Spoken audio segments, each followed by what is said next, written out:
Hey, this is the Choosing My Religion podcast. I'm Michael H., and today we're jumping into the ICOC ICC First Principles Study Series, study number 1, Seeking God.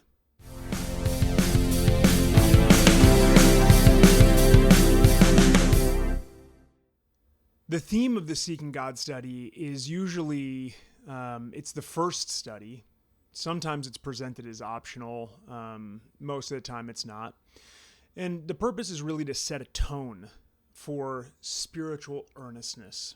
So key scriptures that will be covered during the study are Psalm 119, 1 through 2, talking about the blessedness and the happiness of those who seek him. Matthew 6:33, which is putting God's kingdom first. Acts 17, 26 to 28, which talks about God arranging our lives so that we might seek him. And Jeremiah 29, 11 to 13, God's plans and promise to be found if we seek him with all of our heart. The study's message is one that you have to pursue God wholeheartedly, totally sold out, completely zealous. A total effort above everything else in your life. Recruits are told that happiness comes as a byproduct of seeking God.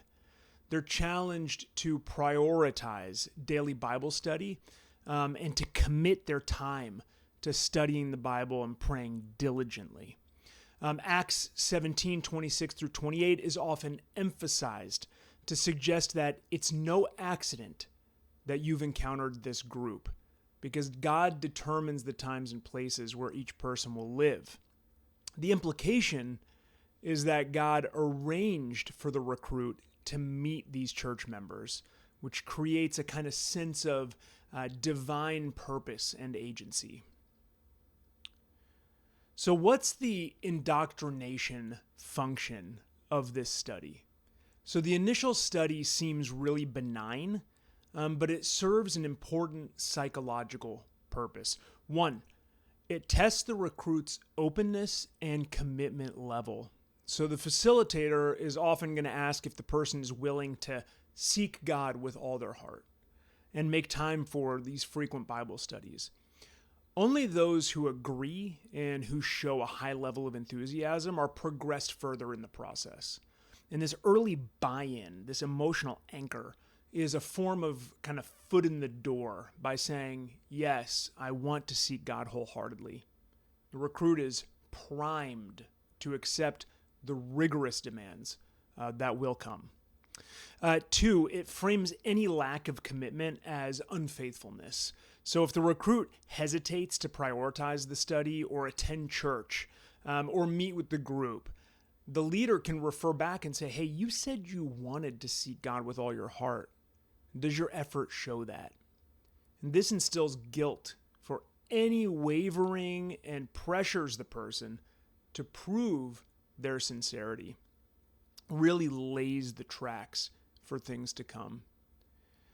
3, it establishes the group as guides in the recruit's spiritual quest. So by agreeing to seek, the recruit implicitly agrees to let the Bible teachers, which is the ICOC or the ICC member, mentor them. And then these study leaders can position themselves as those who will help the recruit to find God, subtly asserting authority right from the outset. And it begins to isolate the recruit from other influences. Last point, Matthew 6:33's call to seek first the kingdom is later interpreted to mean putting the church first in your schedule and in your priorities. Even at this stage, recruits may be invited to church events, or they may be warned not to let work or school or family stop them from seeking God, which again lays the tracks for the high time and financial commitment that will be expected later.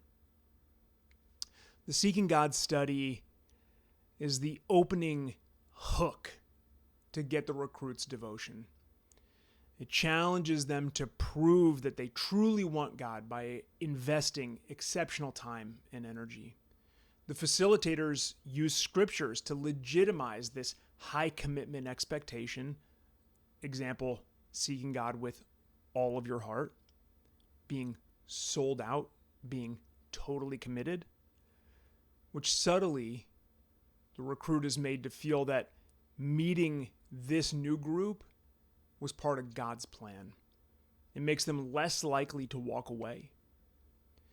In short, seeking God sets the stage for establishing wholehearted commitment as the only acceptable attitude, preparing the recruit to embrace the more intensive demands of the subsequent studies. If this is your first study with the group, I highly recommend that you take your own notes, ask lots of questions, and if you choose to continue in the studies, know that they are trying to indoctrinate you. And if you're okay with that, then I'm okay with that. But I would urge you to compare what they say to what the Bible says in its context. Read the verses before, read the verses after. And come back to this channel to hear about the next study in the series, the Word.